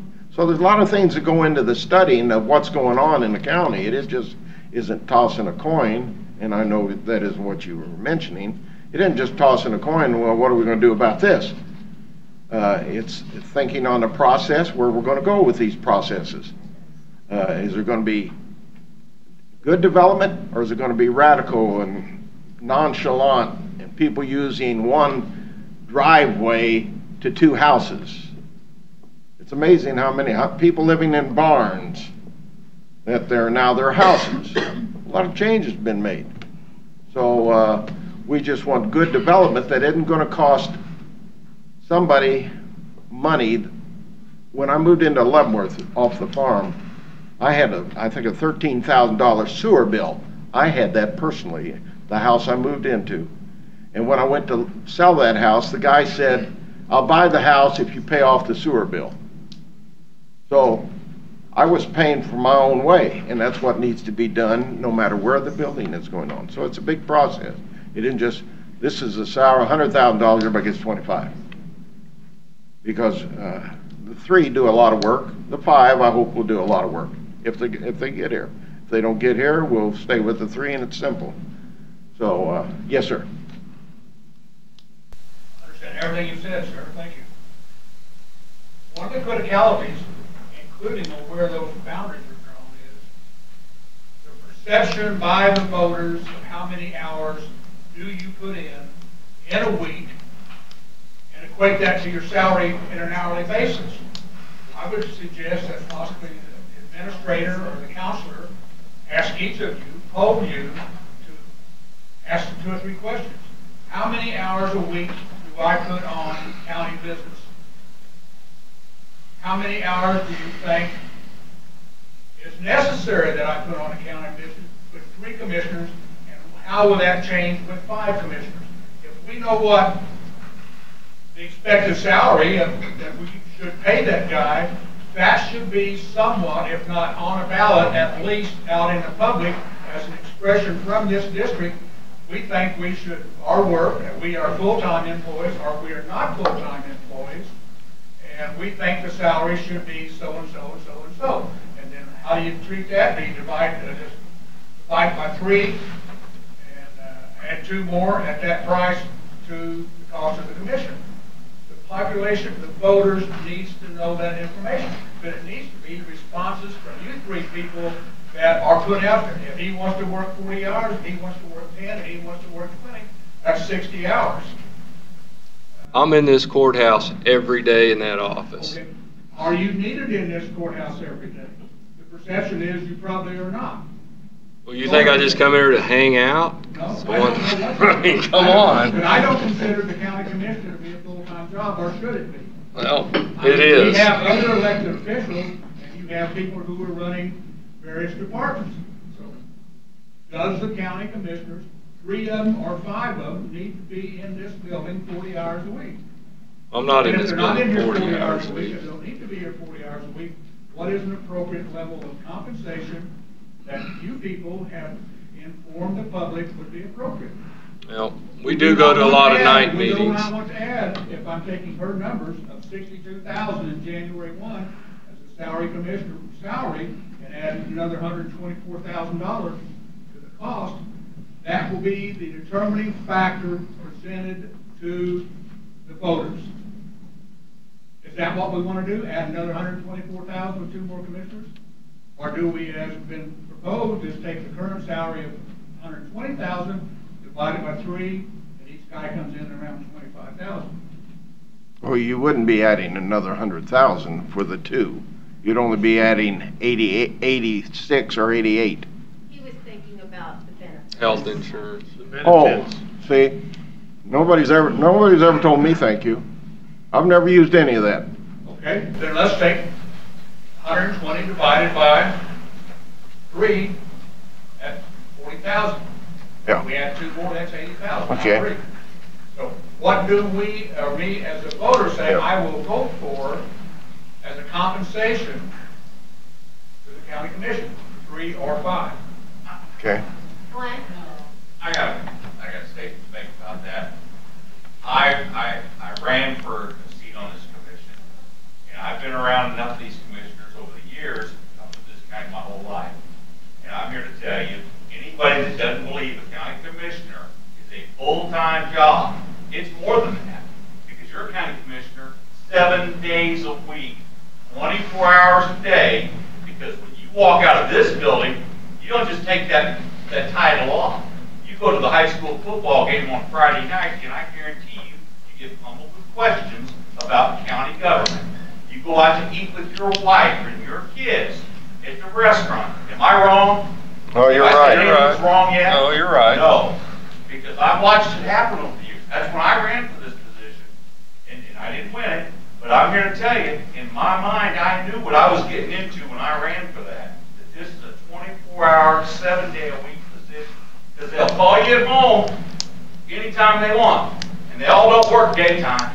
They work evenings, they work midnights, and they're going to call you. They might not talk to you, but they're leaving you a message of what their concern is. See, I was almost late this morning for the meeting because the guy was jogging down the road and he came in and said, I want to talk, you got a few minutes? I said, yeah, I got a few minutes. And next thing you know, we're talking for 20 minutes.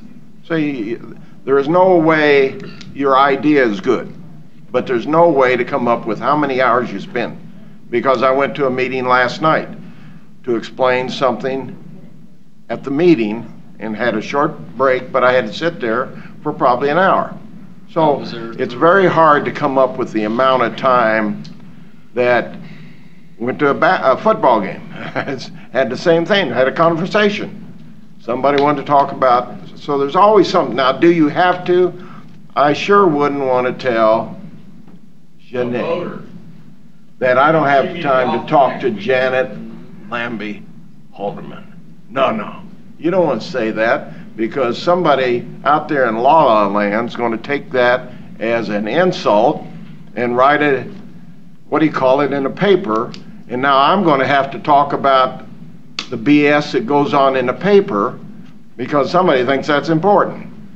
That we had an open discussion at a meeting and it was very beneficial, and that's why I insisted that Janae was here, because I know the time that she took to do the petition and her group. That was very important. That takes time. Unless you've ever done one, you don't even have a right to comment. And I've done 2 in my life. And so I know what she was going through. So hopefully now we're going to have, and that's why we got together finally and said, we have to have a presentation where people can start thinking. Now, we're going to get a lot of phone calls now. A lot of phone calls. What's going to happen here? What's going to happen here? No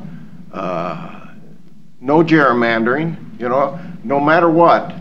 Of the 3 that are going to be elected in November, they will have a spot. No, I'm going to do a write-in. No, you're right. No, I'm not stupid. No, as you say, what I'm saying is you will be guaranteed a position and he's going to be guaranteed a position. Ever who wins of those 2, we will have 3 that will be guaranteed positions. We can't throw them out, can't gerrymander them out. They will be in office, so the other 2 will be interesting. So, and with this design that she has here, even though it's totally wrong. No, I didn't mean that, Jen, I'm sorry. That is a good design, but I don't like it in the fact that it's forcing everybody but one, and how you number it, you could go 1, 2, 3, and then go up the east, 4, 5. The 1 really has no county. So we don't count Delaware. That's Lansing, okay? There's still gravel roads. Oh, yeah, okay. I'm sorry. That's rule. We'll get gravel roads. We'll get those gravel. But there's not pick very them many out. gravel Lansing will roads. let me know. We'll get those pushed through so we can get those gravel roads. So, anybody else in the audience? Yes, Ms. Shue. And then you might explain who gets to vote in these, with who gets to vote at the precinct level and Yes. who gets to vote at the election. Okay. Using this map, Yeah. this would be a new district and this would be a new district. So when they go to the party, each of the parties would pick a Democratic and a Republican, and then they would notify me. The same down here.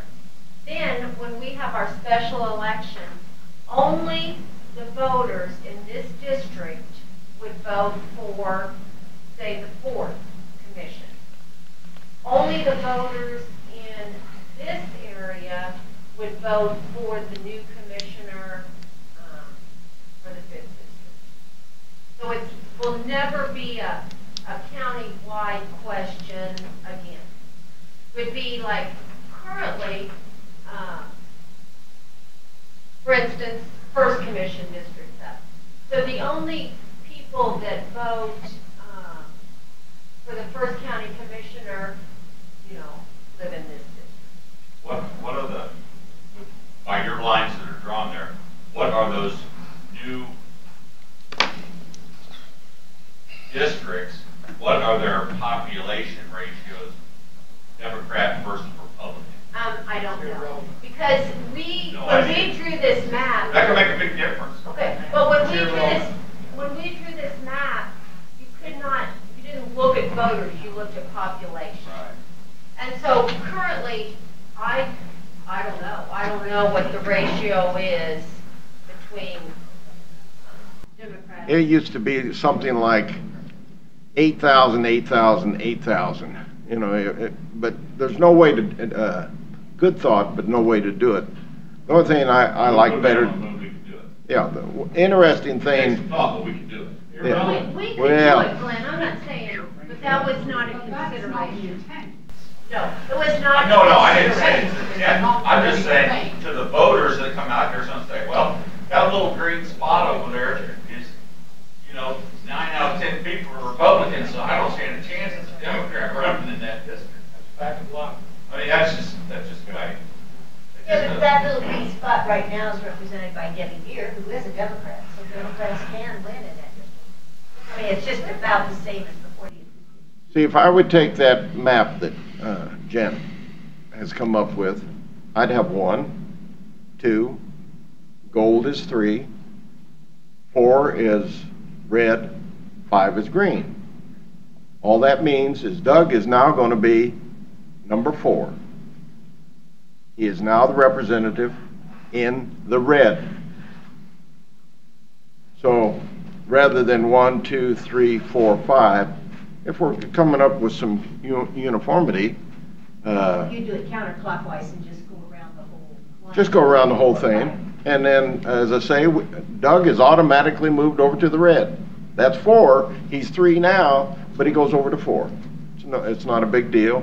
The 2 up above, they're not a big deal because they're going to be in their same.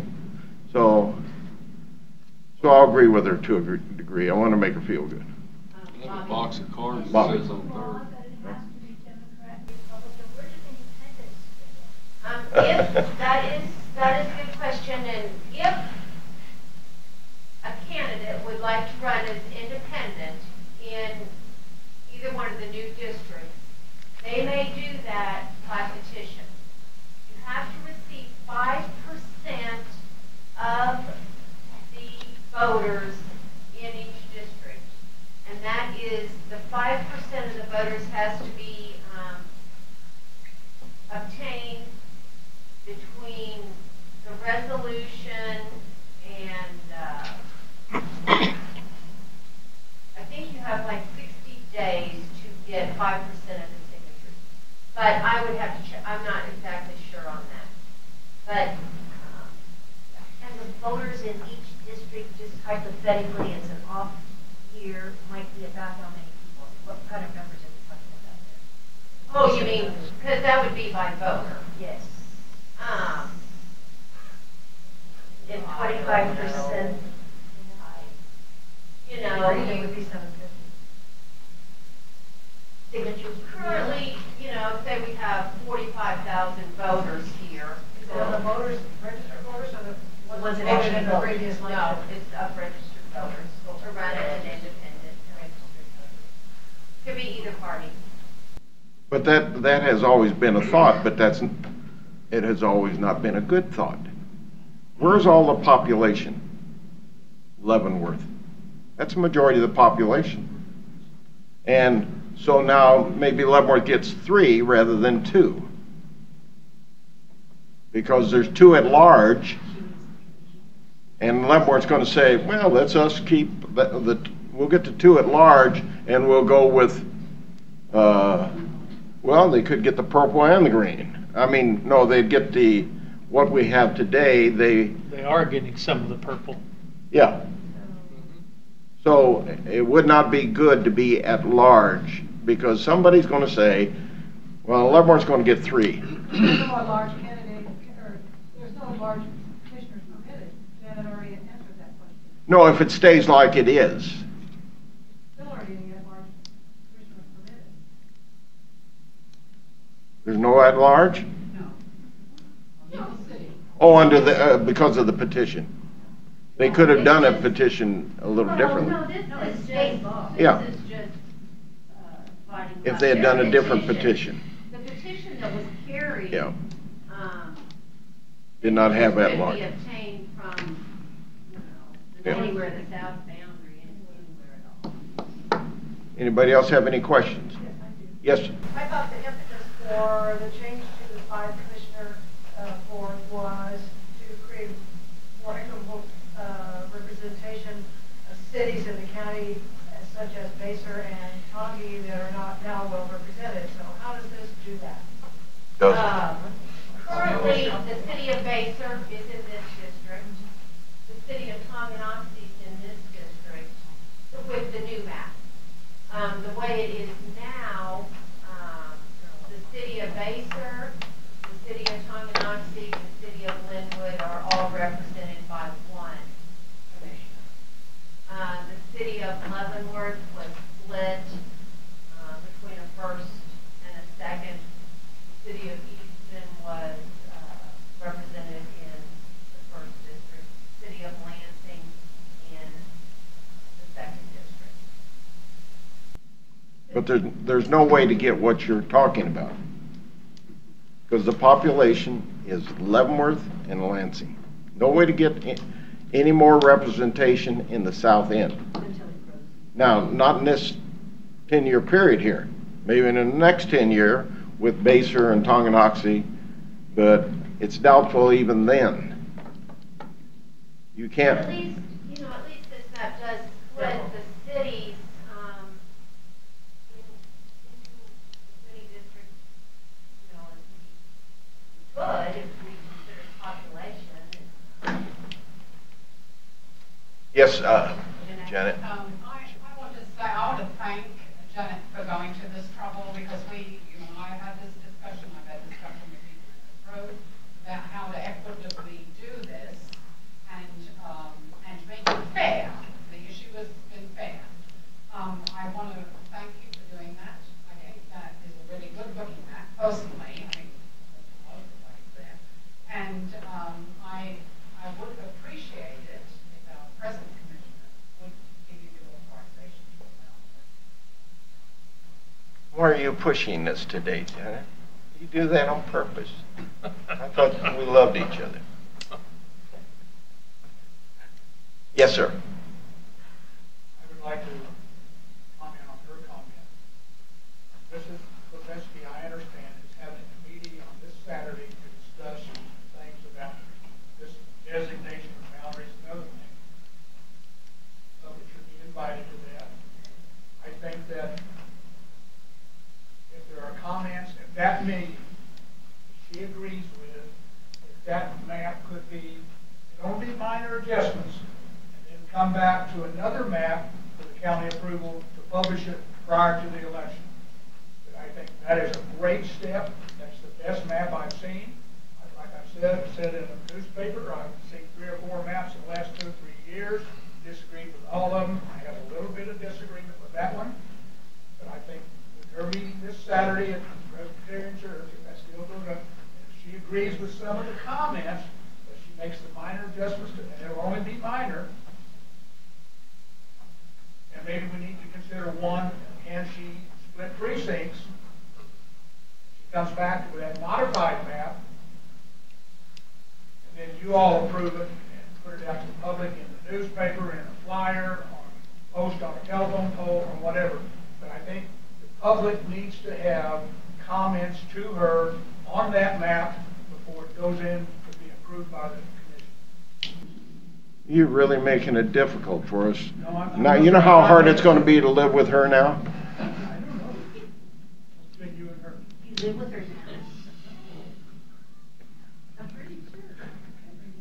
This is going to be a short-lived map. I mean, with the census coming up in 2020. Yeah.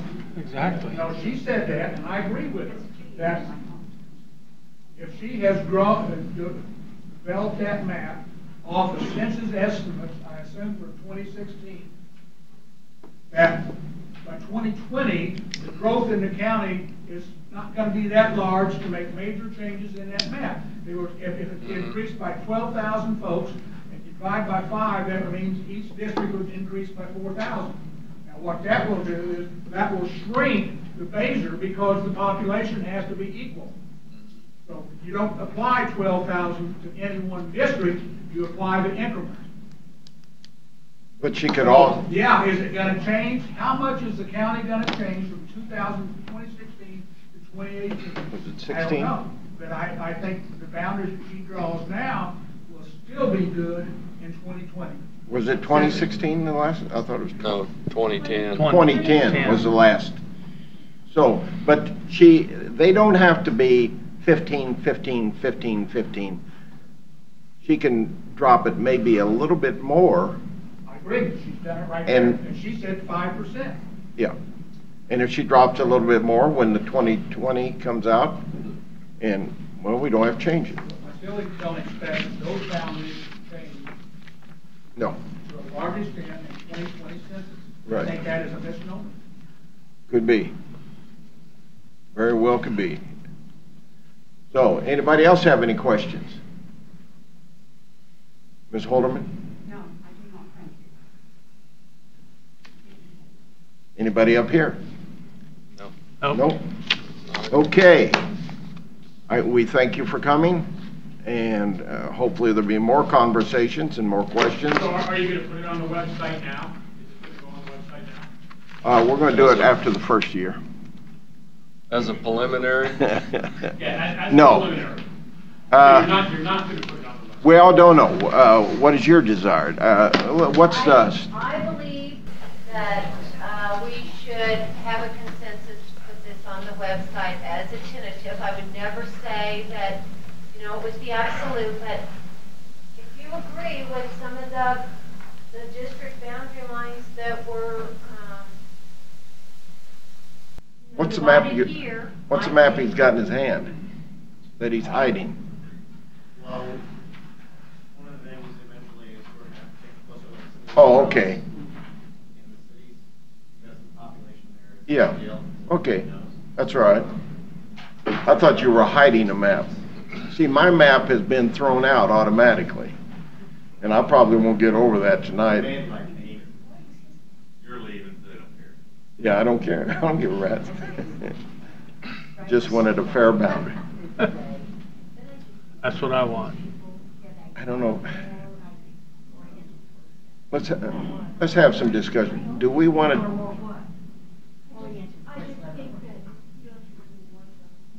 to put that on as a consent? Well, I think the voters need to know what they're voting for. Right. I think we ought to put it on the, When John does the story in the paper, the next question is going to be, Where- what map are they talking about if you don't have the map? Right. John, make all this off the record, will you? What we've been talking about for the last hour. I'd say voters got to know what they're voting on. yeah.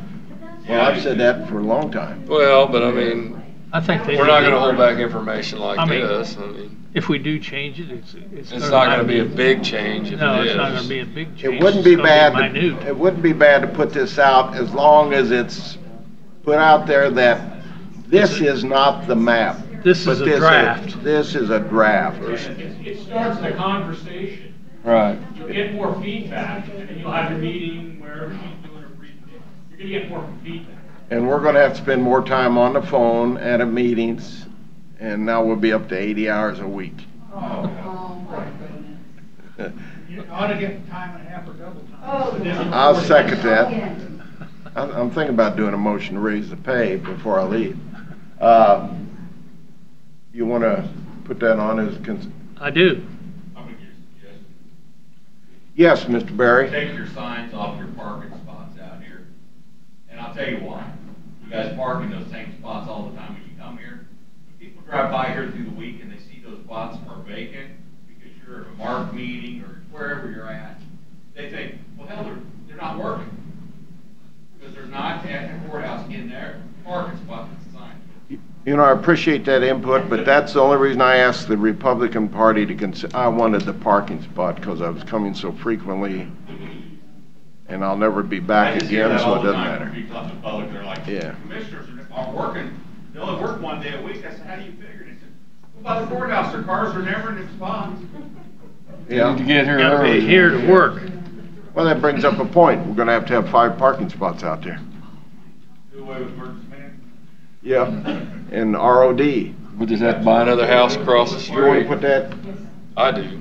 okay, as long as we get, what's the staff think I mean, about that? as a draft. Well, I think it's been discussed, it's going to be in the newspaper, it's going to be out there in public, I think it should be available for the citizens. Okay, Yeah, and I think we need to put it as a draft and not, yeah. We had less of a map for the Patriot Highway and it went by. Yeah, we did. Yeah. don't bring that up. Yes, sir. Put it in the paper, and I don't disagree, it needs to be in the paper now, next week, or whatever, before the vote. Put it there separate, not in the GIS portion of the county government, because he's got so many things that he Yes. skipped. You can't get in and see what the county has done with maps. Yeah, it's- That ought to be a standalone map. Well, it could stand What are you talking alone with about? our meeting, could it not? Just leave it up. We'll find a place for it. Yeah. So, okay. That's true. That, a map like that at each polling place. So do we have a consensus? It's consensus. Okay. It's going to be hard to live with her, but that's all right. Okay. Did you want to take a 5-minute break because we got one more item, executive session to discuss? How much time are you going to need for that? 5 minutes. 5 Take minutes? long at all. I don't need a break. Okay. I'm good. You ready for a motion, Yeah. Mr. Chairman? I move that the board recess for a closed executive meeting for the discussion of pending litigation, case number 2018-CV-31, as justified by KSA 75-4319B2, consultation with legal counsel for the board, which could be deemed privileged in attorney-client relationship, and that the board resume open meeting at 11:20 in this meeting room of the board. Present in executive session meeting would be the commissioners, senior county counselor, David Van Perry's, and the county administrator. You need to name which commissioners. Commissioner Holland, Commissioner Klemp if he wishes, and Commissioner Doug Smith. Okay. Second, Bob? Second, oh, yes. How do you vote? Aye. Aye. That's Aye. what I said. Let the record show return to regular session. No decisions were made. Stuck to the topic of pending litigation. Second? Aye. Aye. Motion to adjourn. Any You other, need anything else? everything fine? Yeah, everything's Motion fine. to adjourn? Yes, sir. Aye. Second? Aye. Aye. Aye.